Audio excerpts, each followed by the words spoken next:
we ask ourselves, why do we teach entrepreneurship at all?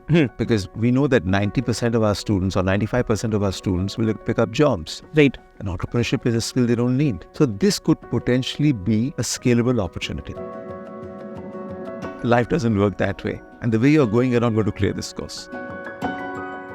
Companies can't tolerate failure. My first job was a disaster. Let me show them the sincerity. Large companies are established for efficiency. Entrepreneurship is about storytelling.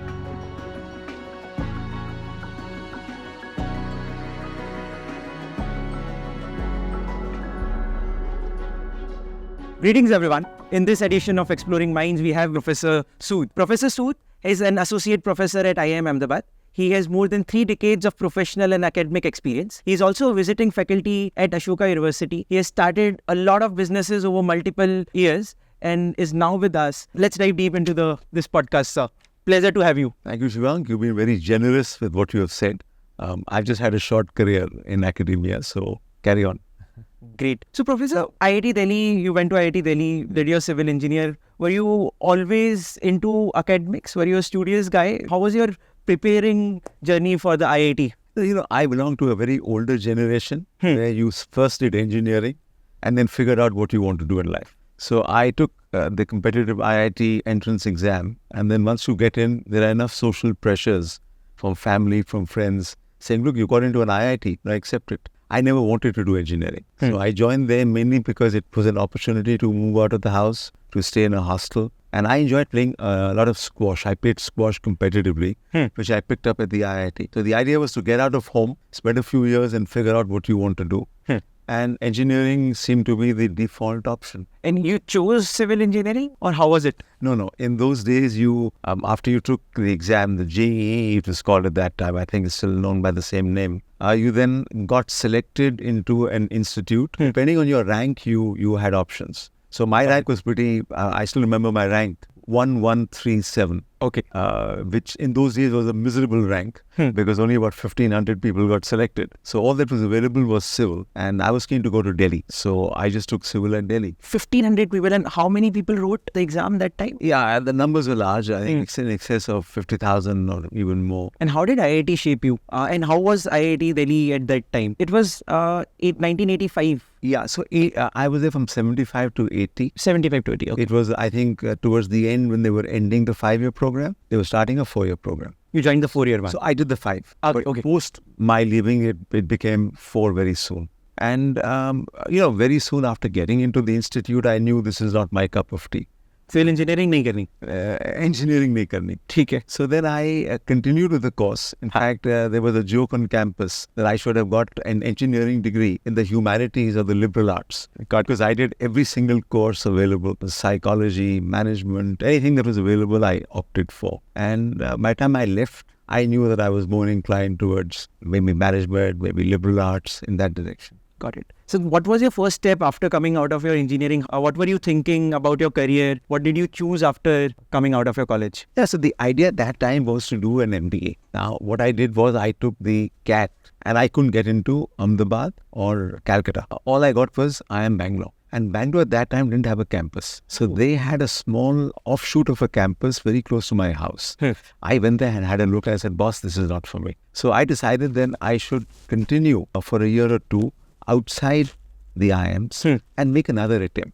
Got it. Simultaneously, I was keen to go abroad. And I applied to all the top schools, and none of them even looked at my application because I didn't have work experience. Foreign me, you need work experience, right? You need a couple of years of work experience. True. So then the flavor at that time was entrepreneurship. So I said as a default option, let me try being an entrepreneur for a couple of years, figure out what's going on, get that added to my resume, to my CV, and apply again to go abroad. So after that, CAT was then secondary. It was mainly in, let me try and get into a good school, Harvard, Cornell, Stanford. So I spent a few years trying to do that. And that's how my journey started. And what was your first entrepreneurial experience? Okay, so I was based out of Bangalore.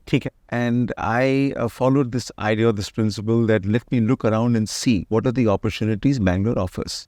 At that time, Bangalore had a lot of public sector. We had companies like ITI and NGEF and HMT. All these companies were popular there. And they had a requirement for surface coatings. And there was no one doing it. So I had a distant relative in Delhi who was offering this, an uncle. So I went and spent a few months with him, figured out that this is something I can start with a clear objective. 2-3 साल करेंगे, फिर खिसक जाएंगे. ठीक है. That was the objective with which I started being an entrepreneur. So you started just right after your college without any formal business education, without anything. So how did you pick up the nuances of business? What was the frame of mind? You did your engineering there. So how did you fought that battle of stepping into a new industry? How did you exploited this opportunity? So it was more hit and miss, Shivank. You try a few things, some things work, some things don't work. And what I was doing was coating of metal, surface preparation and metal coating. There are wide applications. There are maybe a few hundred applications possible. So as and when a customer came and said, look, we have a tank, can you spray galvanize it? We have a chimney, can you galvanize it? We have a rotor component, can you build it up? So I would say, okay, and that is what I would start doing. And these things then led to other opportunities. And the business kept growing. What was the next step for you? What did you do next? So I then got enmeshed in the business because business is a one-way street. You do it for a few years thinking you will make an exit. The exit is not that simple. Right. You have to find a buyer. Now you have a healthy business. It's doing well, generating good returns for you. But the moment you say you want to sell it, then the customer says the business is dependent on you. So a potential buyer says, I can't run the business. The business has value as long as you run it. Right.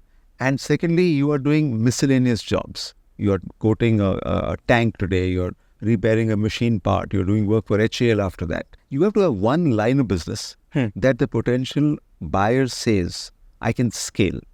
Then the business becomes worthwhile for them. Unfortunately, we had no one single line of business. We would do everything and anything. So that was one of my first learnings of being an entrepreneur, that always ask yourself, the business is good for you as long as you are there. If you're not there, the business has no value. So I tell my students that at the end of every year, sit down and ask yourself, this is what the business is giving me. This is a potential exit opportunity I have. Does that exit opportunity exist or is it in your mind? So that was the first learning that I came across, that the business is healthy, but the moment you want to do other things, who's going to run the business? This is a very important learning. As an entrepreneur, you tend to do everything yourself, and it's in science, art, or a skill to delegate stuff. So you found out that your business is not scalable enough. You can't delegate stuff. So then what was the next thought process? Ki ab kya karna hai? You went to the US. How was that? Yeah, so I used to visit the US regularly because we had imported some of our technology from the US. Okay. So I kept going to New York and there was a factory there. We would import it. We would start using it here. And when the pressure started to scale one particular application, that's when we got a little lucky because there was some L&T were putting up a big project close to where we work, and we got talking to them and they were putting up chimneys. So we made an offer to them that, look, this is a standard application abroad where chimneys are sandblasted, then they are aluminized. And then you erect them. So why can't you try this on one chimney? At the back of our mind, we knew that there were lots of chimneys coming up. So this could potentially be a scalable opportunity. So that is what triggered the whole process of potentially getting an exit, because once you have one application that can be scaled 1000x, you will have buyers. So that's how I managed to finally get an exit. Parallelly, I had let go of an opportunity to do a PhD at Harvard. And I regretted that a lot because I just couldn't get out. I mean, it was easier said than done. So the opportunity was there. I went there, saw the accommodation I would be living in, saw the courses I would be doing, and then came back and realized that I can't leave the business. So then I worked seriously at getting admission at IIM Bangalore because I knew that I could manage both for a limited time if I'm still located in Bangalore. So I took the CAT exam that you are probably... For PhD as well? Oh, yeah, sure. So I took the CAT exam. The first year was a complete failure. Nothing happened. The second year, I got through and I was interviewed. But the numbers are not good enough. And they doubted whether I would be a serious researcher. And they said no to the application. Why was it? Because I didn't have any research experience. I was just running a business. I was in my late 30s. So then I improved my CAT rank by doing CAT classes for a year. Simultaneously, there was a program going on at IIM Bangalore where they were doing an entrepreneurship survey by Babson. Babson is a very big school. Babson Education, Entrepreneurship School, yeah. Correct, in Boston. Yeah. And that had been given out to IIM Bangalore. So I went to the entrepreneurship cell at IIM Bangalore and said, look, I'm available. I have an engineering degree and I want to work on this project with you. And it involved interviews, it involved some data crunching. I didn't know too much about data crunching, but then they helped me and I did the interviews. And that established my research credentials. Wow. So then the third year in a row, I went back to the same committee, met the same people, and said, boss, I'm doing research, my CAT scores are better, and I'm going to give up the business if you give me admission. That, I think, convinced them a little bit. And I then joined the program. Wow. And how long you stayed at the IIM Bangalore? Yeah, so again, that's another story because I initially thought I'll run the business on the side and show up in the day at the IIM and do classes. And then, in 3 or 4 years or 5 years, I'll have a PhD, I'll have a running business. Everything is going to be hunky-dory. Right. Life doesn't work that way. Within a couple of weeks of joining the IIM, 2 things happened. One is I discovered that at the IIM, all the study groups that I had become part of all work only at night. No student works in the day. True. Now, to work at night, I would leave the institute at 5 in the evening and say, guys, bye. I have a family to look after. I have a business I have to take care of. And then nothing would get done. I also took an exam at that time, one of the first exams in operations research, where I got 3 or 4 points out of 15. And I went and argued with the instructor. I talked to the teaching assistant. Nothing happened. They said, talk to the instructor. The instructor then happened to be from the IIT and a few years junior to me. So he very seriously looked at my exam paper and says, look, my friend, you don't even deserve these 4 out of 15 you've got. And the way you're going, you're not going to clear this course. Your junior said this to you. Yeah. Oh my God. That's when I then went home, spoke to my family, and my wife fortunately stepped in and said, okay, go and do what you think you should do. Because she had got pretty disgusted with my talking all the time of a PhD and a PhD and a PhD and doing nothing about it. So that's when I drove to the institute, parked the car at one end of the campus. You see, you can't be flashy with a car on campus and you're staying with students. So parked the car at one end of the campus and moved into the dorm. And the dorm, of course, had shared toilets. And you know how student life in those days wasn't as good as it is today. So I then just hunkered down, got into groups of study groups using my IIT credentials because I got a list of all the students there who were from the IIT. Got it. So I went up to them and said, boss, I'm in trouble. Help me. And when you ask people for help, they are very nice with it. So they gave me time, they gave me help. And I started then gradually improving my scores. And साथ में business का क्या करा आपने जब ये छोड़ा? So the business then my wife took over and she ran it for a short period, about a year and a half before we found a buyer. And then we exited the business completely. When a person who has done business is coming to an IIM, all these B schools are looking for practitioners. So what I can't imagine the understanding of IIM Bangalore rejecting someone like you as, have an experience of running a business and then want to, because now these people are looking for some great practitioners, they're inviting other people. So what do you think, how was, the understanding of the institute at that time? See, Shiva, the interest in getting practitioners is as faculty. I was going as a student. Got it. So I was trying to get into a PhD program where I was 40 at that time and I finally got admission. Now the problem with the institute, which is very legitimate, is that if you start at 40, A, they don't know your ability. Will you persevere? Or you're blocking a seat. So true. If you drop out, which someone else could have used. Secondly, when you finish at 45, the question is, what are you going to do next? They are creating researchers. They want academics. So I then had to convince them that, look, I am serious. I'm in this for the long haul. If I want to come and teach as a visiting faculty, you can go anytime. But then the legitimacy of a visiting faculty without a PhD is questionable. So I said, look, guys, I will do the PhD. Not only that, I commit that after the PhD, I will establish a research profile, which meant going abroad. Because in those days, in the early 2000s, IIM Bangalore still was sky high in their rankings. But the amount of quantitative research being done was limited. You want to expand that. So I wanted to establish a research profile. So post 2005, 2006, when I finished, I applied for a faculty position in the US. Again, because I didn't have a very good research profile, I got into a teaching school. Got it. With the understanding that the person who was hiring me, who then became a good friend, said we will publish together. And then we spent 2 or 3 years actively publishing, attending management conferences, taking the papers around. And once you do that and you establish a profile, then you can talk to a larger bunch of schools. True. And then I got out of this teaching school, joined a more research-oriented school, Fairfield University in Connecticut, and spent 6 years there. Look, before that, what was your PhD research topic?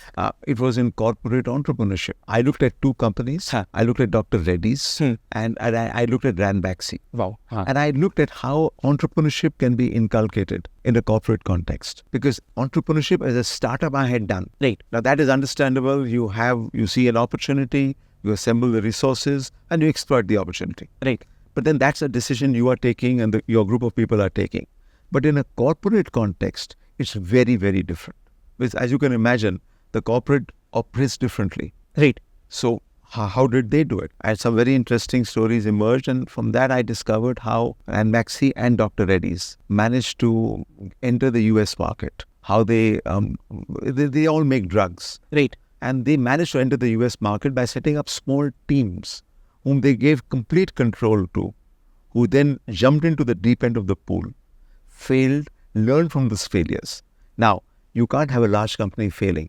Right. So they set up small entities which could afford to fail, who maintained it an arm's length from the corporate entity. Because failure in the corporate entity is the F word. Right. You fail, you lose your job. And companies can't tolerate failure. But a small group of people who the chairman says, I know what you're doing and I know you're going to fail multiple times, but at the end of the cycle, you'll succeed. So that arm's length distance is what they created.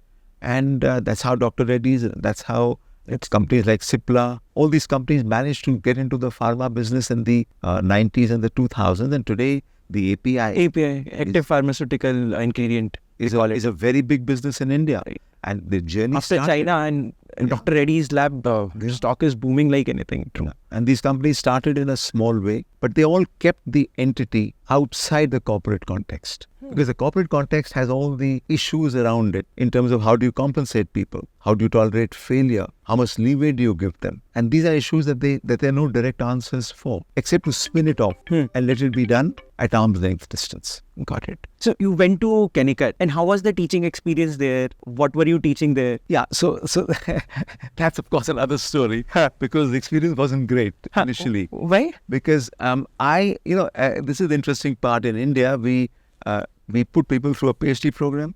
So for 5 years, we teach them how to do research. But the first job that they pick up has nothing to do with research. Research comes later. The first job is you have to stand in front of a class and teach. I had never done that. I mean, I had done corporate programs, I had talked to executives, but never had I gone and taught students. So my first job was a disaster. I mean, fortunately, I had a very good colleague who helped me out. But the first day in class, we were in Illinois and on the border with Iowa. And this is the Midwest, where people are completely white. They are completely homogeneous. Everybody, they come from farms. And they are the first generation to enter university. And first day I went to class and I started teaching. And within the first 15-20 minutes, from the body language and the eye contact, I knew this is a complete disaster. Not working out. So I didn't know what to do. And I had moved my family to the US. We had taken a place on rent. We had settled down. My daughter was going to a school there. And I then fell back on my entrepreneurial instinct, which was, if you try something, it doesn't work, try and find out why it is not working and keep iterating. So I, after the first class, called a couple of students to my office, made them sit down and said, boss, I know this is a disaster. I know it's not working. Right. But you need to tell me what's not working. And also tell me a little bit about what's working. Right. And they were very, when you tell young people, I want to learn from you and you are an instructor, they feel very respected.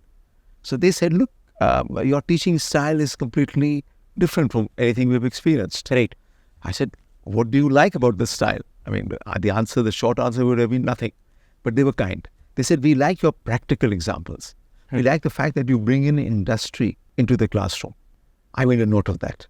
And I said, let me work a little bit about that. And then once a week, I would get a group of students, and every time the students would be different. I would promise them pizza. So I would get pizza from outside and ask them to give me half an hour of their time and brainstorm. And I did this over a continuous term. And at the end of the term, my scores were very similar to the other instructors. So I had picked up in the course of this one term by iterating, by figuring out what is working, what is not working, and kept improving. So, Professor, here there are generally two approaches. You reflect back You look at what's your weakness, you look at what's your, strong point, and then you try to work around your weakness. But here, instead of working around your weakness, you figured out, okay, what's working out? Tell me, what are you liking? And then you worked upon that. So tell us the difference between these approaches and why did you choose the later one? Okay, so one is the context. So you are teaching in the US, and the US is completely different from India. Students don't give you the same respect. You may have a PhD after your name, but they call you by your first name. So all these are it's a completely different milieu to what you are used to. And I was used to the IIM where, the teacher or the professor is Like God. Yeah, exactly. And here you are just one of them. So I said, look, let me leave the weaknesses aside. For example, the accent. Now, you can't change your accent overnight. True. So let's leave the weaknesses aside. Let me come back to them earlier. Let me first establish rapport with the students. Let me show them the sincerity that I'm really keen on doing what works for them. Right. And I would ask them once in a while, give them a blank piece of paper and say, look, the paper has two sides. I don't want your names. I don't want your roll numbers. All I need is 3 to 4 things on either side of the paper. One side, what is working well for you, what you are liking about it. Other side, what is not working. And I would then put them on the weekend together. And then in my Monday class, I would put up on the board on a PowerPoint saying, this is what you guys have told me. These are things I can improve on. The consolidated answer. It's winter. You start teaching in September, October, and we had a classroom that was very cold. They said, it's too cold. I went back to the admin. They said, sorry, a new cover. You will get to the only classroom that's available. So I told them, I'm sorry, I can't do anything about the classroom. They said, we don't like your early morning start. I said, good. Next term, I'll offer a later class. Wow. But this term, I've committed for an 8:30 class. I'm an early riser, so I like starting early. You weren't while in your school days. Yeah. Your college days. I gradually changed. Now I like starting early. But with young people, Shivank, if you, A, you are sincere. B, you reach out to them and say, look, I'm not very good at this. I'm still learning, but I need your inputs. They are very generous with their time and their information. And once that rapport gets established, word spreads. And in academia, it's about doing one thing well once. Then people will pick up on it. Recognize. And then the conversation goes across generations, across classes, across friends. Now, let's be honest. I'm here at Plaksha because you invited me. But you got to know about me from Ashoka. My best friends at Ashoka. Yeah, Ashoka. Now, at Ashoka, I started teaching in 14 or 16, you mentioned. 16. 16, huh? And again, an accident. I used to visit my daughter there. And because she was alone and she was not very happy, and I would just take a flight for the weekend, stay on campus. And then I met Sanjeev. We interviewed Sanjeev sir a few days back. Yeah. So, amazing personality. Sanjeev, I met Ashish, and they said, look, you're coming all the way here. You are a faculty at the IIM. Why don't you come and talk to the students? So I talked to the students and I said, look, aap log sab bigde hue ho. Because you come to a very elite school. I'm used to a Janta place like the IIM where we are strict and we observe rules and we don't allow technology in the classrooms. But then I started talking to them and then they said, offer a course. I said, I will, provided these rules are followed. They said, try us. So I offered a course and 15 or 20 students signed up. It was the minimum requirement to run the course. But the course went well. The students liked me. What was this course?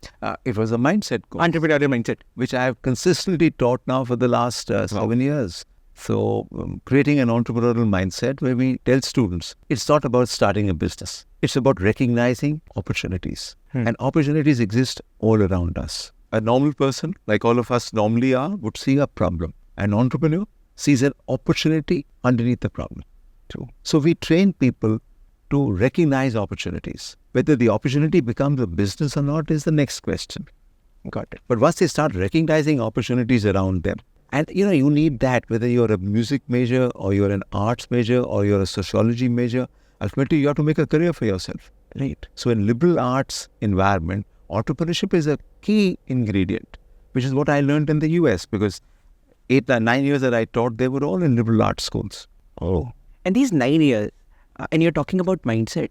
Can you tell us the difference between the mindset of an Indian student versus a student in States? How is the classroom environment different? You were mentioning about, they call you by their first name and stuff like that. What's the difference between the mindset? You see, the peripheral things are easy to deal with, like calling you by your name, or eating with you, or chatting with you, or partying with you, so that you get over very soon. The bigger the difference is between undergrads and grads. That is the difference, which I think is common between the US and here. Okay. So I teach at the IIM, where we have people doing their MBA. I teach at Ashoka, which is undergrad. Right. That difference is what is more interesting. Can you dive on that?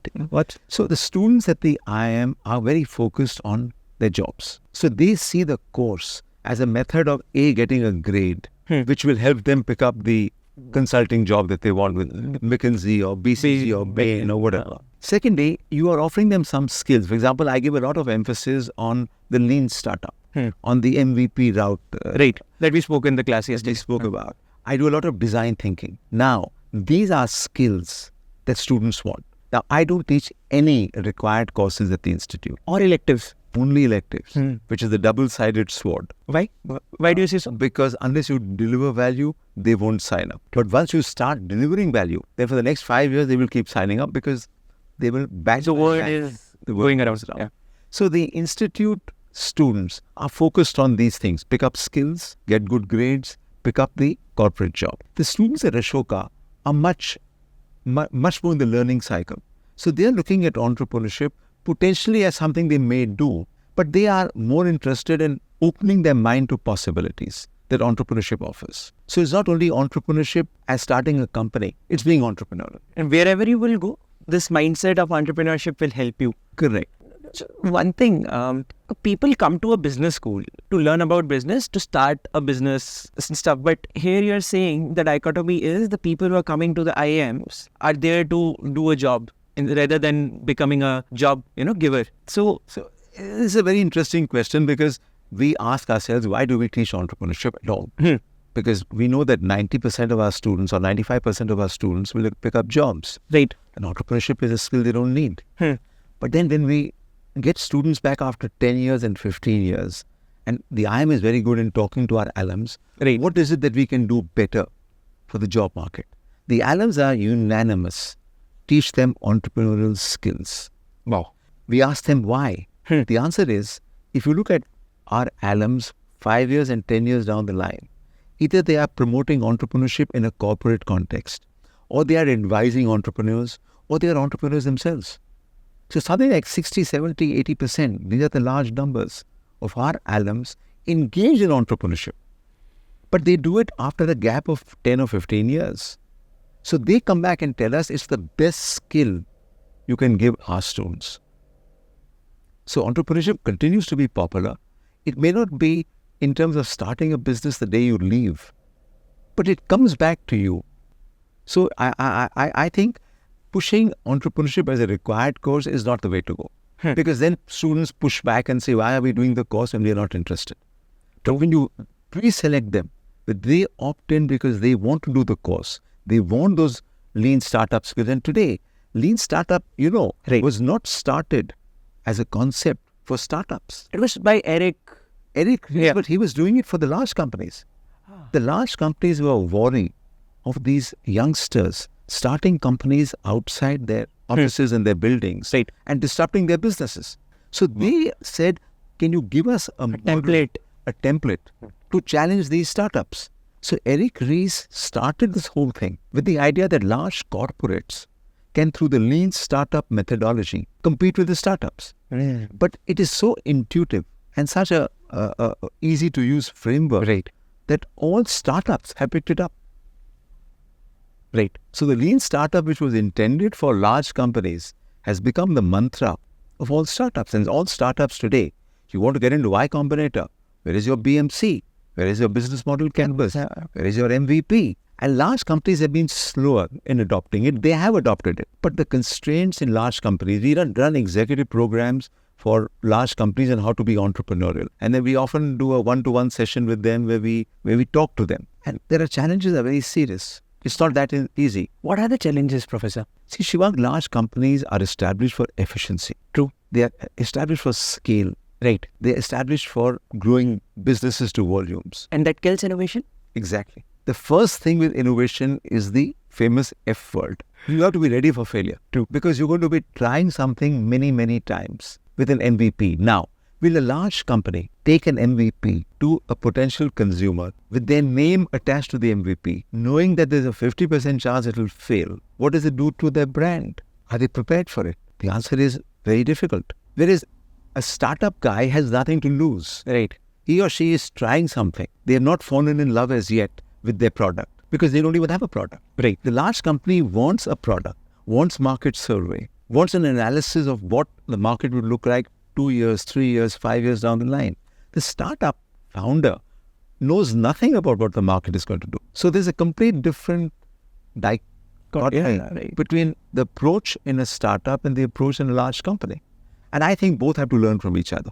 True. Starting up, entrepreneur is the 0 to 1 journey, and then probably scaling is the maybe call it 10 to 100 journey, and both requires a different skill. But tell us, Professor, how can we inculcate entrepreneurship in the current world, especially to the college students, right? Those who want to, there is a new wave of Shark Tank. People are, fascinated by the word unicorn. They are seeing these because right now, earlier entrepreneurs were not celebrated, but now they are, and hence the new wave. What's the right way to, ignite this mindset in the students? How do you approach this problem? So, Shivang, I think educational institutions like Ashoka, like the IIM, both of which I'm familiar with, have to confine themselves to the education part. Give them the skills. Tell them how to recognize opportunities. And then let the market do the rest. Because the Sanjeev Bikhchandani story in the world are celebrated. Right. The press, the Shark Tanks you talk about. So students who come into our classes are already aware and have already been programmed into believing that entrepreneurship is a fantastic career opportunity. Today you come to Bangalore, where I live in, and today you go to any coffee cafe day, you go to any Starbucks, and there are these young kiddos pitching, talking about each other on the backside of an envelope. True. They're making a business model canvas with those 9 boxes. So we should do what we are good at. We need not try and pitch it to our students. That the press is doing very well. The entrepreneurs are doing very well. And that's the reason we wrote this book. Right. Because we realized that we just have to glamorize what they are doing. And the book has a significant part about being entrepreneurial. Wow. We will come to your book, but tell us then, US में आपने 9 साल पढ़ाया, उसके बाद what was there in India which was, bringing you back? Why did you come back to India after having a very good career in the US? Shivang, the objective of going to the US was very clear. Establish a research profile. Get legitimacy within the top few 4, 5, 6 IIMs. Come back and take a job. That was very clear. Because we went when I was in my 40s, no intention of settling down. So whatever we did there was the objective कि 2-3-4 साल के बाद निकल जाएंगे, वापस आएंगे. But वो 2-3-4 साल बढ़ते गए. Finally, after about 8 years, my wife came back. She left me.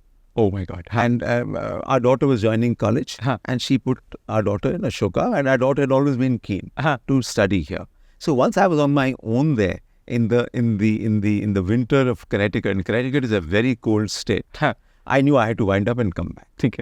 That time, fortunately, IIM Ahmedabad position opened, where the IIM Ahmedabad has the CIIE.co, which is a hub of innovation and entrepreneurship. All the startup funds are getting distributed from there. Amazing. They're doing an amazing job. Yeah. So that's when this opportunity came. I had a friend who had joined a year earlier at IIM Ahmedabad. Who was this? Amit Khanna, okay, a good friend of mine, who then said, when I was on my next trip to India, he said, come and interview. I said, yaar, kuch nahi hoga. IIMs are very staid and very slow in their decision making. He said, interview dene mein kya hai? So I gave an interview in December, and I pushed back. My term was starting in Jan, expecting nothing will happen. 2 months later, they made an offer. Wow. And I then jumped at it. I then asked for a late starting date because I had to give enough notice there. And I joined them in early September. And then, of course, then the Ashoka event took place when I was going to Ashoka. As I mentioned, my daughter was right. Spending weekends with her, got involved in discussions with Deep Kalra and Sanjeev and Ashish and the whole gang. Vineet is very active and a big proponent of this thing. Come, offer a course. I said, boss, the IIM will not allow. Sanjeev said, I'll talk to the IIM. He was in the board. Correct. He was on the board of CIIE. So he spoke to them. And then I made a quick visit, spoke to Vineet and everybody, put an offer on the table. They said, okay, let's try this course. The course fortunately worked very well. And then I've continued to offer. And today at Ashoka, as you know, I was the course number 4. Like you talk about employee number 3, 4, 5. I was course number 4. In the entrepreneurship Correct. Major. There were only 3 courses before me, which were started the year before I joined. I was a visiting faculty. I was not a full-time employee. So I was course number 4. Today, we have 32 courses being offered. It's the single largest minor on campus. Wow. So roughly half our students at Ashoka Do that. are engaged in some course of entrepreneurship or the other, and every single course is an elective. Some are jointly offered with other areas, other departments, but they're all electives. And we draw these numbers in. And how were the teaching years at the IIM? And how long did you taught there? I've been there since 2015. Okay. So I've been there 8 years. 8 years. And my journey is coming to an end now in September. So after that, I want to engage in full-time writing. I'll continue to teach a little bit as a visiting faculty, but I don't want to do long-term engagements because they take a lot of your time and mind space. I'm more keen on writing. जैसे आप अपने junior के पास गए थे, मतलब not a junior but your professor की sir marks थोड़े से बढ़ा दो ऑपरेशनल रिसर्च में, वैसे lot of people come to you at IIMs की सर मार्क्स बढ़ा दो, ऐसे कर दो, because Okay, so you have to establish rules at the beginning. I'm very clear that since it's an elective and students are coming because they've selected it, Right. then they have to follow my rules. So number 1, there's zero tolerance for technology. Nothing on the table. You will write if you want to. If you want to use an iPad, then you have to establish credentials that you are genuine. In which case, you'll sit on the first row and I'll keep looking at what you do. I lock the classroom exactly on the dot the class starts. Wow. I'm never late. I never allow the students to be late. And believe me, within the first class, we establish these rules and the class goes fantastically. No latecomers, no use of technology. Because I tell students, and look, either you push me to offer you value and then I push you to push me further and we play a game where we are both going up. Or you lose interest. And because you're losing interest, I lose interest. And then we play a game to the bottom where you're just marking time and I'm just marking time and we all waste each other's time.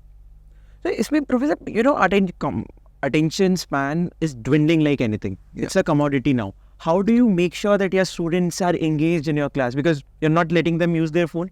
How do you ensure that, you're holding on to their attention? So that's where you have to, as an instructor, Shivang, make the effort.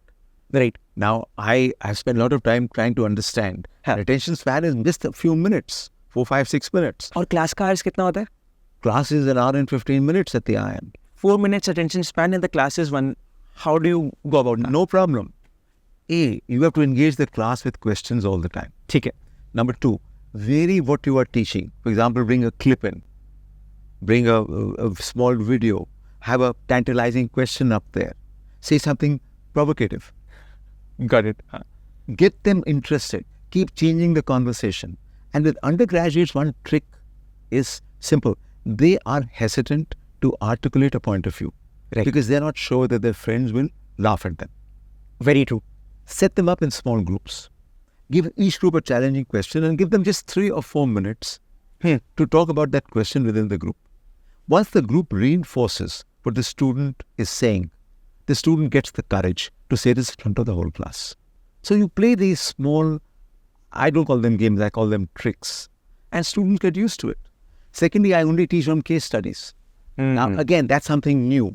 At the IIM, it's standard. I mean, students do 2-3 case studies a day. But Ashoka, it's a completely new concept. Now, if you take down a large Harvard case study, water it down to 4 or 5 pages, make it simple to understand.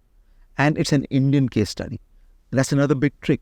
Anything you do, it may have half the efficacy, but if it's Indian, students will pick it up. Because they can relate to it. Exactly. Got it. So the most popular case I teach is your story, Shraddha Sharma. Got it. I teach Ritesh Agarwal. I teach all these are Indians who people can understand, people see on Shark Tank, people see on TV, and they love it. And you also wrote a case study on the Ashoka. Amazing one. I've gone through that. And so that case study was a long case study, 17, 18 pages. The rest are exhibits. Right. But that is targeted to a foreign audience because clearly we wanted the Ashoka story. Model to replicate and people take inspiration For people to understand that it is being done in India. And there's a premier institute like Ashoka who are doing it. How have they done it? And then Pramath was part of that journey. Pramath was, started... ISB, Ashoka, Naropa, Harappa. All these are big names on his CV.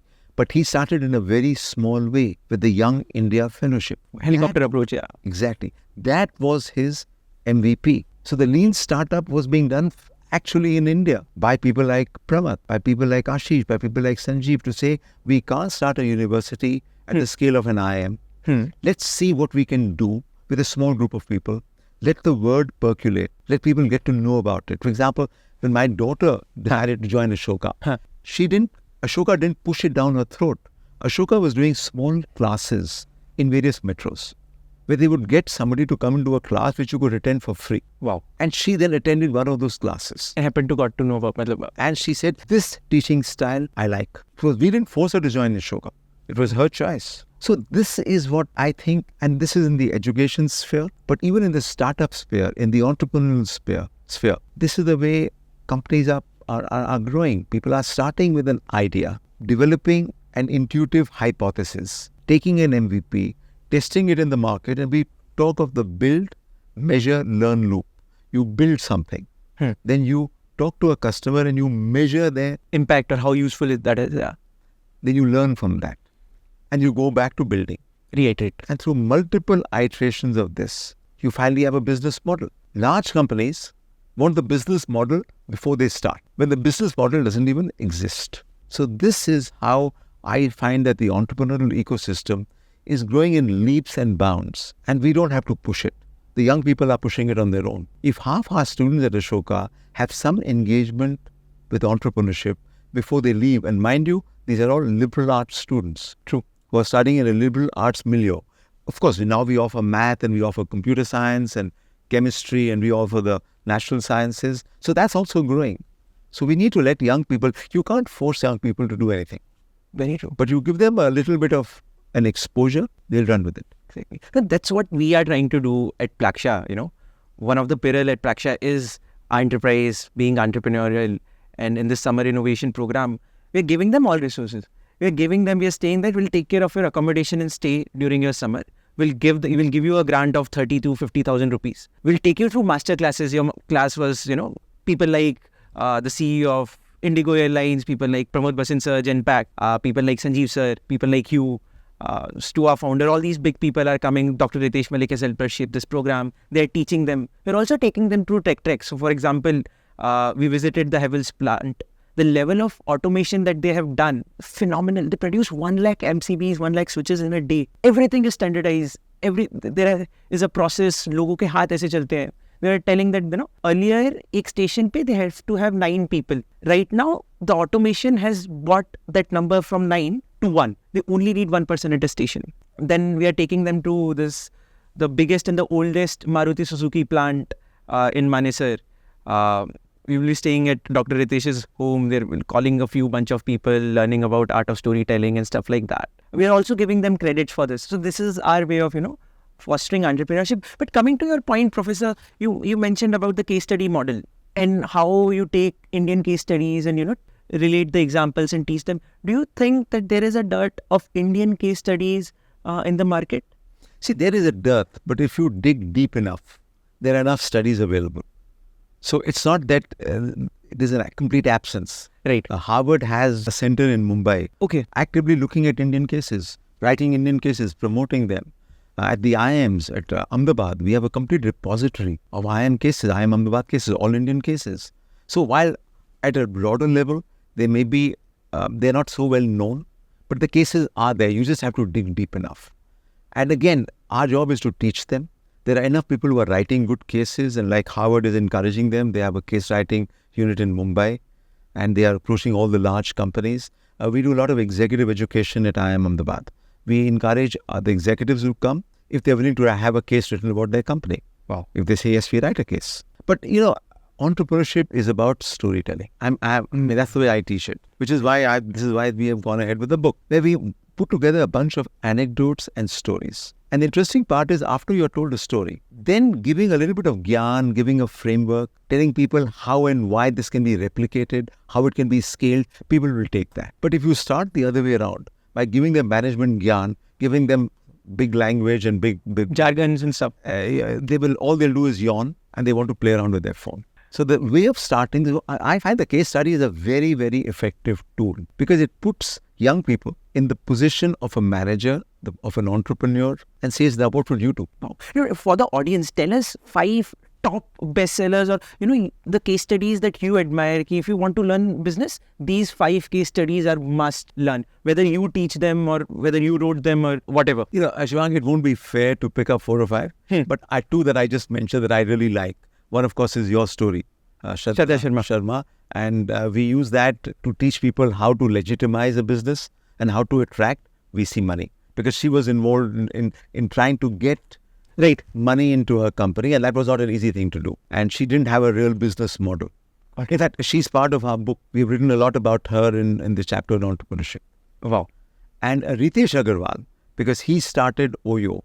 Again, he started something intuitively. He was not even a college graduate. True. Thiel Fellow. He did something intuitively, took it to the Thiel Fellowship, who said, what you're doing is the right approach, and then encouraged him to polish it up, to test some more hypotheses, because he didn't start this for what it ultimately ended up to be. He wanted it to be an Airbnb, but then his MVP was very different. So these are just 2 of the case studies, and I use a lot of Indian case studies. So Zerodha, I use Zerodha. Amazing one. Do we have a case study on Zerodha? Oh, yes. Wow. An Indian case study. I use that extensively in class. Amazing company. And Nitin Kamath has come into my class at Ashoka. Do you think it is possible at this time to create a bootstrapped, profitable business like that of Zerodha? Because, a lot of factors play into that. They started the business while in 2008 thing when everything was completely, not good for the ecosystem. Do you think is it possible to create a business like that at this point? There are only 22 unicorns out of 101. What's the number? They are only 22 of them are profitable, and they have managed to kill it. How do you think? These are 2 different questions you're asking. One is about the profitability, and please understand that Amazon became profitable after about 20 years of running, and how good they are, how profitable they are today. True. So the desire to be profitable very early has to be moderated, has to be put in a context. As long as you're getting funding and you're heading on a path towards profitability, you should be satisfied. So you can't be profitable from the day you start. So I think that is a different conversation to have. 100%, a lot of conversations. But tell us about what inspired you to write this book, Professor. So again, in academia, we do research. Right. And we publish it in top quality journals. Okay. And we rank those journals. Right. The problem with that argument is that at the end of the day, if you publish in an A-star journal, which is what we all aim for, the number of people who read it is a dozen, of which 4 or 5 of them are your own PhD students. So that knowledge remains in this concentrated circle. In a small group of scholarly academics. Secondly, these papers are written in a way that cannot be easily understood. In fact, my wife often jokes that the day she has insomnia, she can't sleep. All she has to do is pick up one of my research papers, and in 5 minutes she'll be fast asleep. So the desire had always been reach out to a larger audience. And then along with my co-author, Priyank Narayan, with whom we used to teach a lot, co-teach and have conversations at Ashoka, we asked ourselves, why can't we take all these gems that are lying in the social sciences in journals, simplify them and position them to a larger audience? And I knew the only way of doing that is through storytelling. So basically this book is a bunch of 50, 60, 70 miniature 3-4 page stories from which you can extract knowledge, extract gyan, which has a larger learning to it. Tell us some interesting anecdotes which is in your book, Professor. Okay. So if I do that, no one will buy the book. Yeah, it has 50 or 60. Tell us about one most interesting one. Okay. So I like the one about the robber. The story is that one guy heard the story about lemon juice. Which is if you put lemon juice in a pen, in a regular fountain pen, and write, it is invisible. You can't see it till you iodized कुछ लगाना you पड़ता है. iron the paper. Iron, okay, ठीक है. So he said, this is great. The moment you put lemon juice on something, you become invisible. So he applied lemon juice on his face. But then he was smart. So he said, look, I need to test this. So he took a camera and took a selfie with the camera. Guess what? The selfie was clean. He was not in the camera. Now, whether it was his stupidity that he had not positioned the camera properly or the reel was defective, we don't know. But he then goes and he robs a bank. Not only that, Shivank, the bank has these surveillance cameras. So he smiles into it and waves to the camera. Look, I'm invisible. I'm invisible. And he goes home with the booty. Within an hour, the cops stand up and say, boss, you are this guy. Right. His answer is, but I applied the juice. Okay. A professor reads this article in a newspaper. And he asks a simple question. Can we be so stupid that we don't realize how stupid we are? And that is called the Dunning-Kruger effect. Where you don't realize that your lack of knowledge is so deep that you don't have a clue about your inability to understand it. So this is one of the examples that we have used as a story, and we have number of such stories. Sir, हमारी जान निकल जाती है एक assignment में जब 2 या 3 page का so we freshmore curriculum we do a lot of art of thinking course and liberal arts course because Plaksha, technology, science, liberal arts, it's all amalgamation of this.